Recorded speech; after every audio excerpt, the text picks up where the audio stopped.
சில எபிசோட் பார்த்துட்டு நமக்கு மிகப்பெரிய கோவம் வரும். சில எபிசோட் பார்த்துட்டு ரொம்ப சூப்பராக இருக்கே அப்படின்னு.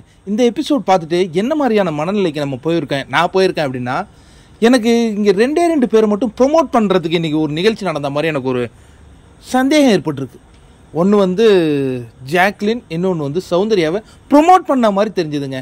இந்த வெள்ளிக்கிழமை நிகழ்வுலேருந்து ஆரம்பித்து அந்த எபிசோட் முடிகிற வரையும் 2 பேர் வச்சு கேம் ஆடி இருக்காங்களே, இது என்ன? இது அவங்க அவ்வளோ சிறப்பாக விளையாடி இருக்காங்களா? எனக்கு ஒன்றுமே புரியல. ஃபஸ்ட்டு அது நல்லா கிளியராக பார்ப்போம். இதில் வந்து அந்த ஃபஸ்ட்டு ஒரு படம் காட்டினல, அது எத்தனை பேருக்கு ரொம்ப இறக்கமாக இருந்தது இவங்க 2 பேரும் சாப்பிடல அப்படின்ட்டு. ஏன்னா இந்த வீடு வந்து அவ்வளோ ஒன்றும் புனிதமான ஒரு இடம்லாம் கிடையாது. எந்த இடமும் புனிதமான இடம் இல்லை என்னை பொறுத்த வரைக்கும். இங்கே என்னது ஒரு சின்ன டீக்கு அவ்வளோ பெரிய கால்குலேஷன் போடுறவங்க. இது எனக்கு ரொம்ப ஹைலைட்டாக இருக்குது. டீ பால் எல்லாமே அவ்வளோ கால்குலேஷனாக தான் சாப்பிட்றாங்க. ஆனால் எப்படி நைட்டு போய் திருடி சாப்பிட்டுக்கிட்டே இருக்கிறாங்க?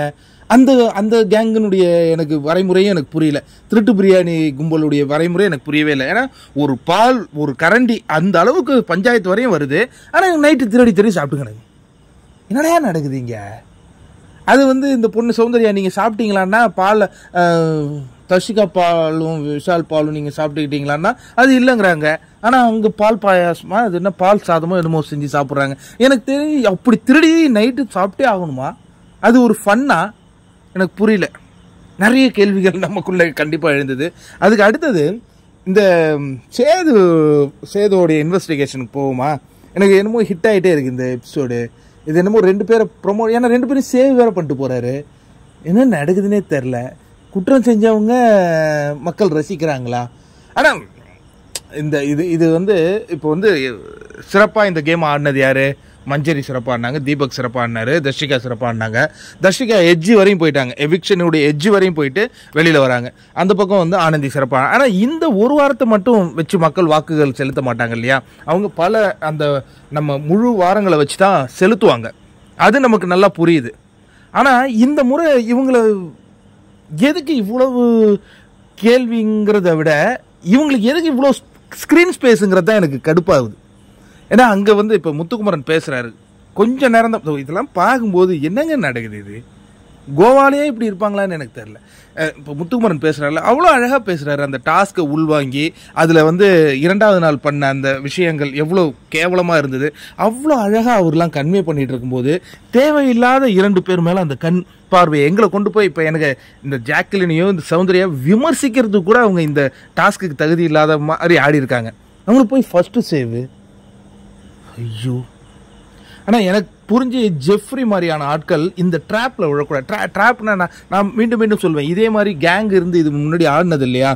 நீங்கள் வந்து சீசன் 3 பார்த்துருக்கலாம். அங்கே ஒரு இது நடக்கும், ஒரு ஃப்ரெண்ட்ஸ் கேம் இருப்பாங்க, அதுக்கு ஏதோ பேர் கூடலாம் வச்சுக்கிட்டு தான் இருந்தாங்க. ஆனால் அது வந்து ஆட்டத்தில் ரிஃப்ளெக்ட் ஆகக்கூடாது.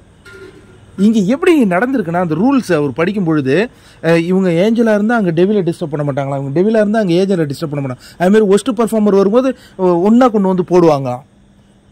என்ன மாதிரியான ஒரு நிகழ்வு இவங்க ஏற்படுத்திக்கிட்ட ரூலை வந்து கேம் ஆஃப்.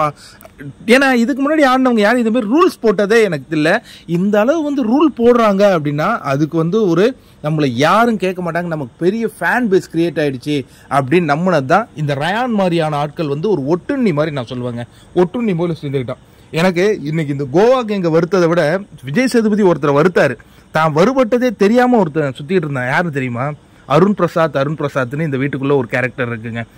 திடீர்னு என்ன நினச்சிக்கிச்சுன்னா, ஒரு 6-7 வாரத்துக்கு அப்புறம் நாம் வந்து இந்த வீட்டில் ஒரு மிகப்பெரிய அளவில் பேசக்கூடிய ஆள், நம்ம எல்லாத்தையும் சிறப்பாக எடுத்து வைப்போம்னு முட்டாள் அதிமேதாவி என நினைத்து கொண்டு ஒருத்தன் வாழ்ந்தா எப்படி இருக்குமோ அந்த மாதிரி தான் நான் அருண் பிரசாத்தை பார்க்குறேன்.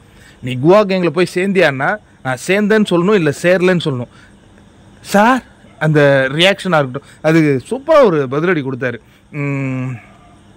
உங்களுக்கு டேக் ஓகே ஆச்சுன்னா எப்படி சார் அவங்க சொல்லுவாங்க, உங்கள் அகத்தின் அழகு முகத்தில் தெரியல, தெரியுது, பச்சையாக தெரியுது, மாட்டிக்கிட்ட பங்கு. ஏன்னா இந்த பையனுக்கு வந்து அருண் பிரசாத்துக்கு வந்து மஞ்சரி கோபியா, முன்னாடி வந்து முத்துக்குமரன் கோபியாவில் சுற்றிட்டு இருந்தாப்புல. எனக்கு தெரிஞ்சு முத்துக்குமரன் வந்து அருண்லாம் அடித்து உட்கார வச்சுருக்கணும். என்னமோ தெரில, அவர் விட்டுட்டு உட்காந்துருக்காப்புல. அதுவே எனக்கு செம இரிட்டேட்டிங் ஆகுது. ஏன்னா அருண் பிரசாத் வந்து ஒரு போலியாக நடிக்கிறாரு.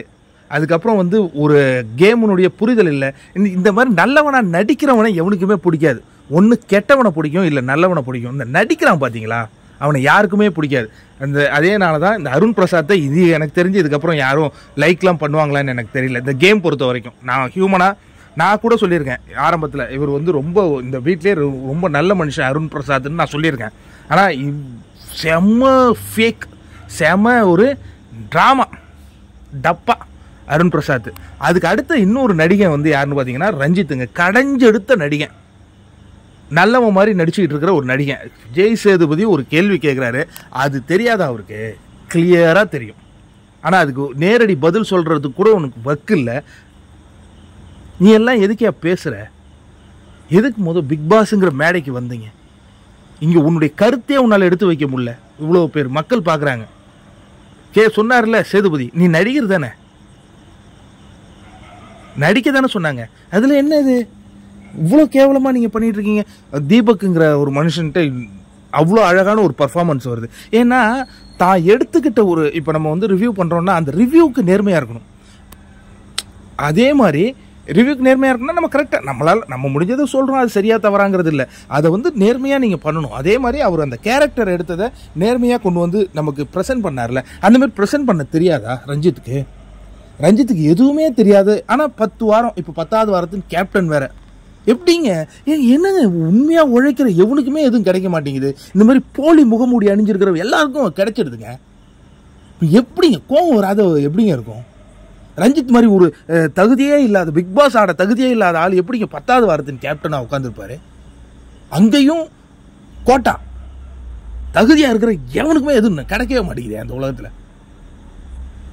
போய் 10வது வாரத்தின் கேப்டனா டப்பா டமுக்கு டப்பா. எனக்கு தெரிஞ்சு இந்த சீசனுடைய பிக்கஸ்ட் நெகட்டிவ் இந்த பர்சன் தான்.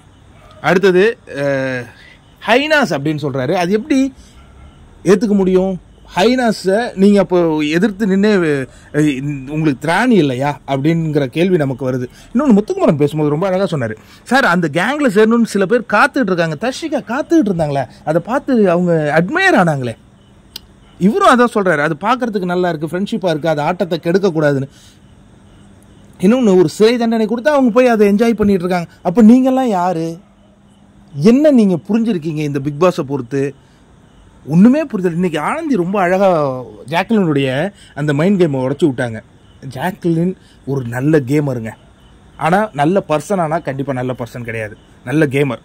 ஏன் நல்ல பர்சன் இல்லைன்னா, மஞ்சரியும் தீபக்கும் ஸ்கோர் பண்ணுறாங்கங்கிறத தெரிஞ்சுக்கிட்டு ஜாக் என்ன பண்ணுறாங்கன்னா, நம்மளை அந்த வெளிச்சத்துக்கு கொண்டு வரணும், அதுக்காக போட்ட பிளான் தான் எது, எனக்கு எதுவுமே தெரியாது, நான் எதுவுமே துன்புறுத்த மாட்டேன் அப்படின்னு எடுத்த ஸ்டாண்டு. அதுக்கப்புறம் நல்லா தெரியும் அவங்களுக்கு, எதுவுமே பண்ணலனாலும் ஜெயிலில் போய் உட்காந்துக்கிட்டா கண்டிப்பாக அங்கே கேமரா பிடிக்கும், அங்கே நம்மளுடைய பாயிண்ட் எல்லாம் சொல்லிடலாம். நான் வந்து தேவதை குணம் கொண்டவங்க, எனக்கு யாரையும் துன்புறுத்த பிடிக்காது. எவ்வளவு ஸ்கெட்ச் போட்டு கேம் ஆடி இருக்காங்க பாருங்களேன். அதுக்காகத்தான் இவர் சேவ் பண்ணுறாரு. எனக்கு என்னென்னா, இந்த சௌந்தர்யா திட்டத்தட்ட ரெட் கார்டுக்கே இழுத்துன்னு வந்துட்டாங்க தெரியுமா? ரெட் கார்டு கூட கொடுக்கலாம். இந்த நாய் மாதிரி குலைச்சதுக்கெல்லாம் மிகப்பெரிய கண்டனம் நான் தெரிவிக்கிறேன். அவர் தெரிவிக்கிறாரோ இல்லையோ, மஞ்சரியை பார்த்து அவங்க பண்ண அந்த முகபாவனை எனக்கு இன்னும் ஞாபகம் இருக்குது. அது அவ்வளோ கேவலமான விஷயம். ஆனால் அந்த சௌந்தர்யா செய்தது யாருக்குன்னா ஜாக்குலினுக்காக பண்ணது. அதுதான் இந்த டீமின் ஹெட். அவங்க எப்படி அவங்களை திடீர்னு ஹெட்டாக கொண்டு போய் உட்கார வச்சுக்கிட்டீங்க? ஒரு நல்ல தலைமை இருந்தால் தான் அந்த இடத்துல சிறப்பான ஆட்சி இருக்கும், சிறப்பான செயல்பாடுகள் இருக்கும். ஜாக்குலினே 1ஆம் நம்பர் சுயநலவாதி, அது தலைவர் ஆகிட்டார். நல்ல பையன் ஜெஃப்ரி, அவன் இது தேவையில்லாத கேங்கு. இங்கே எதுக்கு இன்னும் இருக்கிறது 30 நாள், முடிஞ்ச வரையும் இண்டிவிஜுவல் கேம் ஆடுங்க. எனக்கு என்னென்னா, கேமுக்கு நேர்மையாக இருங்க. அதுக்கப்புறம் உங்களுடைய இப்போ எனக்கு தெரிஞ்ச சௌந்தர்யாவுக்குலாம் எதுக்கு ஓட்டு விழுது? அவங்கக்கிட்ட ஏதோ ஒன்று யாருக்கோ பிடிச்சி ஓட்டு போடுறாங்க. அதெல்லாம் நான் தப்புன்னெலாம் சொல்ல மாட்டேன். இன்றைக்கி பாருங்கள், முத்துக்குமரனுக்கு பிஆர் ஒர்க் மாதிரி ஏதோ ரவீந்திரா அவர் போட்டியாளர் தான், அவர் ஏதோ டிபிலாம் வெளியிட்டு பேசிகிட்டு இருக்காங்க. அது நான் தவறுன்னு சொல்ல மாட்டேன். ஏன்னா நீங்கள் யார் பிடிக்குதோ உங்களுக்கு ஆதரிங்க. ஆனால் செய்கிற தவறு, இப்போ யோசிச்சு பாருங்கள், இந்த ரிவ்யூ முழுவதும் சௌந்தர்யா ஜாக்குலினே பார்த்து பேச வேண்டிய நிலை ஏன் ஏற்பட்டுச்சு? அவங்களுக்கு அவ்வளோ ஸ்க்ரீன் ஸ்பேஸ் தேவையா? அதுவும் சாட்டர்டே எபிசோட்லேருந்து அவங்க அப்படியே சாப்பிடாத இதுவாக இருக்காங்களாம், அதை அப்படியே நம்ம காட்டுறாங்களாம். அதுக்கப்புறம் வந்து திரைப்படம்லாம் போட்டு காட்டுறாங்க பிக் பாஸில். இதெல்லாம் புதுசாக இருக்குது. ஐயோ ஐயோ. எனிவே, இது வந்து எனக்கு கடைசியாக அந்த சேவ் பண்ணான, இந்த சேவ் பண்ணாத முடிச்சு, எப்போதும் சாட்டர்டே நிறைய பேர் சேவ் பண்ணதே கிடையாது. அதோட இந்த எபிசோட் முடிச்சிருந்தா கூட கொஞ்சம் எனக்கு திருப்தியாக இருந்திருக்கும். குற்றம் செஞ்சவனுக்கு வெகுமானம் மாதிரி முடிச்சது எனக்கு டிசப்பாயின்மெண்ட்டுப்பா.